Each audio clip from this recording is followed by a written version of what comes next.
여호야다가 왕과 백성에게 여호와와 언약을 맺어 여호와의 백성이 되게 하고 왕과 백성 사이에도 언약을 세우게 하매 온 백성이 바알의 신당으로 가서 그 신당을 허물고 그 제단들과 우상들을 철저히 깨뜨리고 그 제단 앞에서 바알의 제사장 mat단을 죽이니라. 제사장이 관리들을 세워 여호와의 성전을 수직하게 하고 또 백부장들과 가릿사람과 호위병과 온 백성을 거느리고 왕을 인도하여 여호와의 성전에서 내려와 호위병의 문 길을 통하여 왕궁에 이르매 그가 왕의 왕좌에 앉으니 온 백성이 즐거워하고 온 성이 평온하더라. 아달랴를 무리가 왕궁에서 칼로 죽였더라. 요아스가 왕이 될 때의 나이가 7세였더라. 아멘.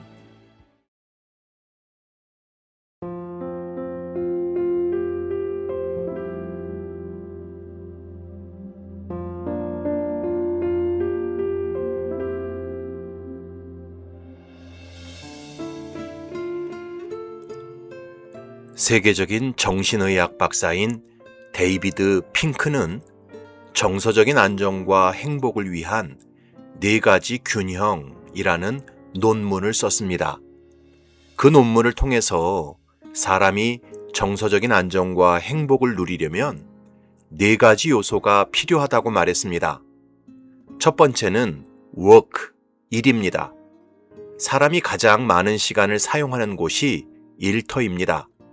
따라서 자기 일에 만족하고 일하는 환경과 조건이 좋을 때 정서적인 행복을 얻을 수 있습니다.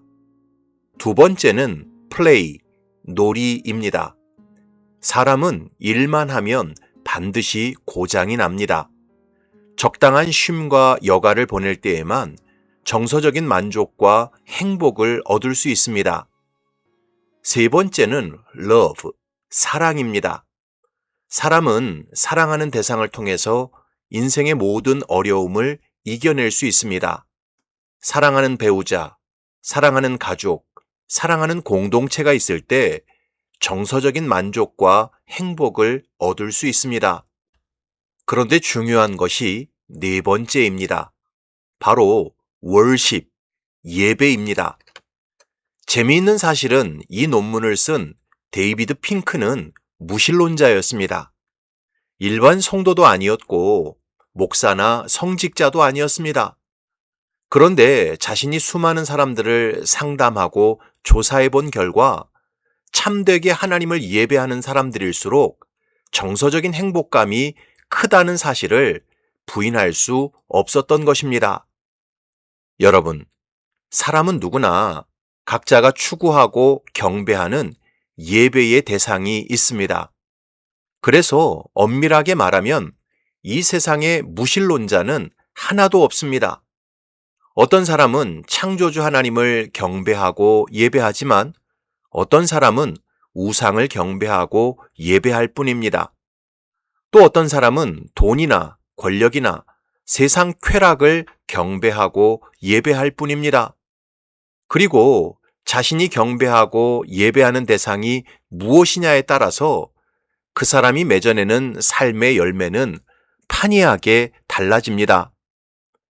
오늘 본문에 보면 제사장 여호야다가 7살의 어린 요아스를 남유다의 왕으로 세우면서 6년 동안 아달랴에 의해 망가졌던 나라를 다시 세우는 장면이 나옵니다.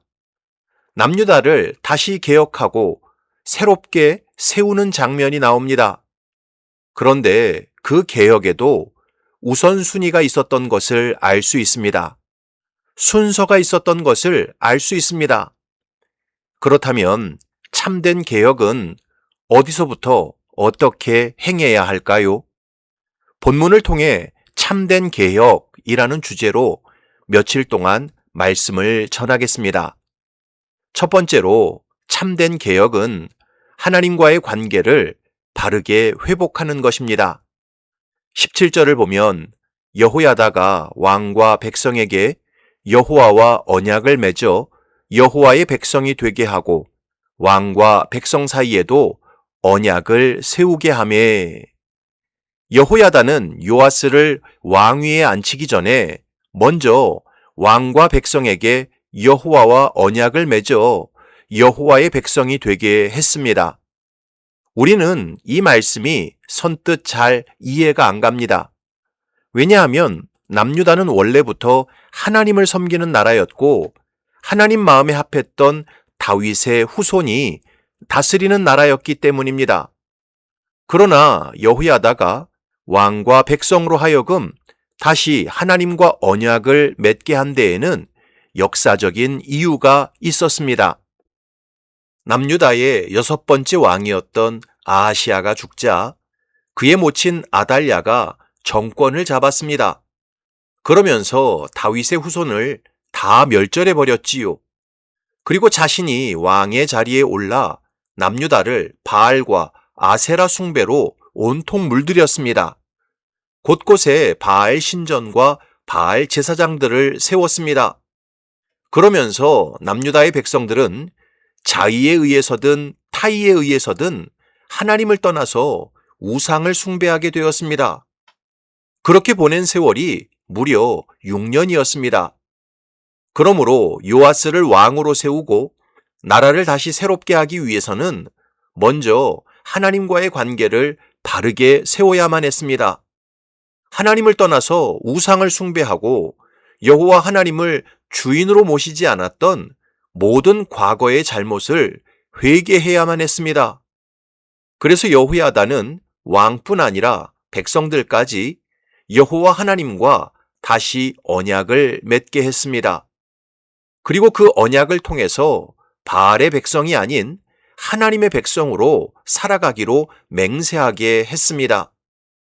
여러분, 개인의 문제든 교회의 문제든 국가의 문제든 인류의 문제든 모든 문제의 원인은 만물의 창조자이신 하나님을 주인으로 모시지 않고 그 하나님을 섬기지 않는 데서부터 시작됩니다. 첫사람 아담과 하와가 에덴의 복락을 잃어버리고 저주와 사망에 떨어진 근본적인 이유가 무엇입니까? 결론은 하나님을 주인으로 모시지 않고 자기가 주인이 되려고 했기 때문이었습니다. 하나님의 말씀에 순종하지 않고 자기 욕망에 순종했기 때문이었습니다. 이스라엘 백성들이 하나님의 은혜로 가나안 땅을 차지했지만 결국 아수르 제국과 바벨론 제국에 의해 다 망하고 포로로 잡혀갔던 이유가 무엇입니까? 결론은 하나님을 섬기지 않고 온갖 우상을 섬겼기 때문이었습니다. 하나님을 신랑으로 모시지 않고 온갖 눈에 보이는 세상 것을 신랑으로 모셨기 때문이었습니다. 신명기 28장에서 분명히 말씀했습니다. 네가 네 하나님 여호와의 말씀을 삼가 듣고 내가 오늘 네게 명령하는 그의 모든 명령을 지켜 행하면 네 하나님 여호와께서 너를 세계 모든 민족 위에 뛰어나게 하실 것이라. 내가 네 하나님 여호와의 말씀을 청종하면 이 모든 복이 네게 임하며 네게 이르리니 성읍에서도 복을 받고 들에서도 복을 받을 것이며 내 몸의 자녀와 내 토지의 소산과 내 짐승의 새끼와 소와 양의 새끼가 복을 받을 것이며 내 광주리와 떡반죽 그릇이 복을 받을 것이며 내가 들어와도 복을 받고 나가도 복을 받을 것이니라. 하나님을 주인으로 모시고 그 말씀을 듣고 순종하면 어디로 가든지 복 받는 인생이 됩니다. 그러나 하나님을 우습게 알고 그 말씀을 듣지 않고 순종하지 않으면 어디로 가든지 저주를 받게 됩니다.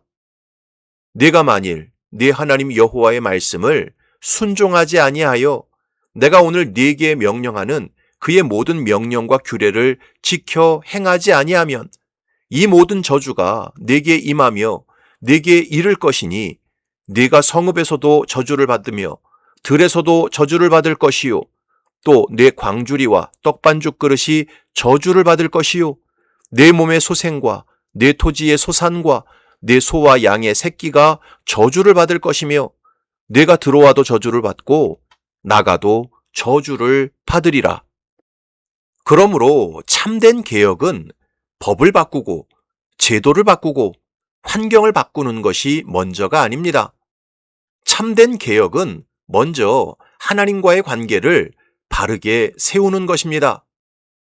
사랑하는 성도 여러분, 지금 여러분의 삶에 닥친 고통과 문제와 어려움에서 벗어나기를 바라십니까?